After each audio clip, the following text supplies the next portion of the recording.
Good day. Please introduce yourself.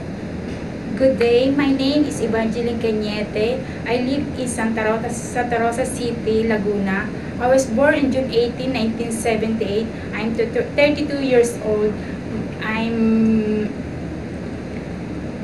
Are you married? I'm married. How many kids you have? I have 3 children, and I know how to take care of the children because of my experience for being a mother. Okay. Please tell me something about your personality. I'm hardworking. I'm I'm always honest and obedient. Okay. Please tell us about your work experience. I have an experience for electronics for about 10 years. 10 years. Since December 1997 to June 2008. But I have also experience for Singapore for being Domestic helper.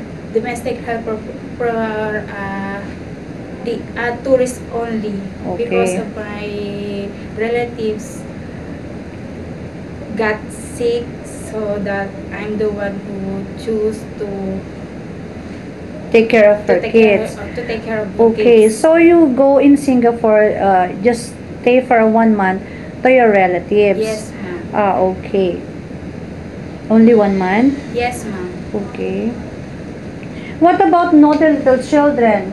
Oh, okay. By the way, let's go back to Singapore. What is your duties there? I take care of the children of my relatives. How many kids? 3 kids, ma'am. 3 kids? How old? 10 years, 9 years, and 4 years old. Oh, they all boys? No, ma'am. 1 boys and 2 girls. Okay. What aside from taking care of the kids, what else I'm cleaning other duties? Okay. I'm cleaning the house, and I'm trying to cook because they are food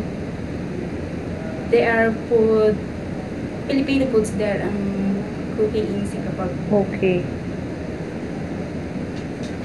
What will you do if your employer asks you not to take day off for a week or even for a month because they have important things to attend? Is it okay for you? Yes, ma'am, it's okay for me. Okay. Do you know how to take care of a newborn baby?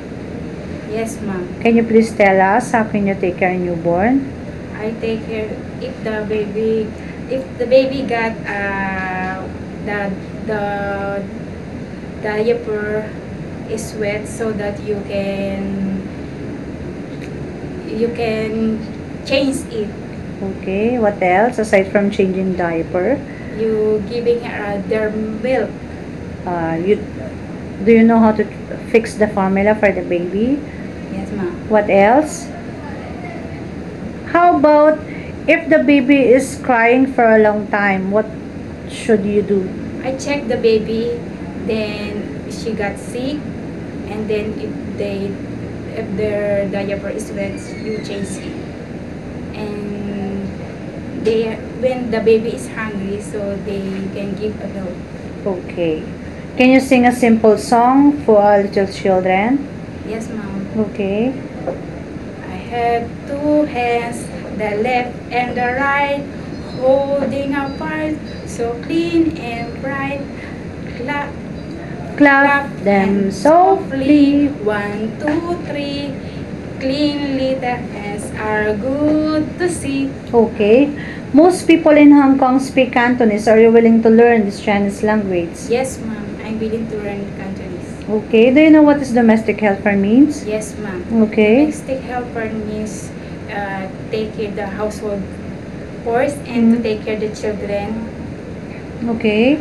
What will you do if the 2 kids fighting in front of you?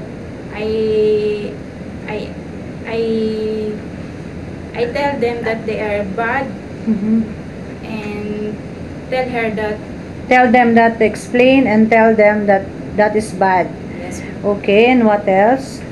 and talk to her to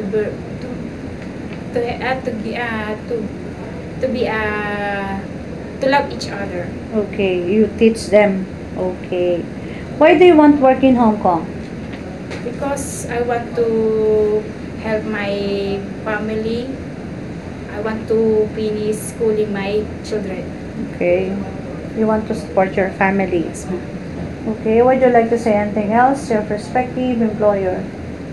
When my employers choose me, Mhm. I do very hard and I'm always being honest and I do my responsibilities and I promise I finish my 2 years contract to there and thank Okay. you.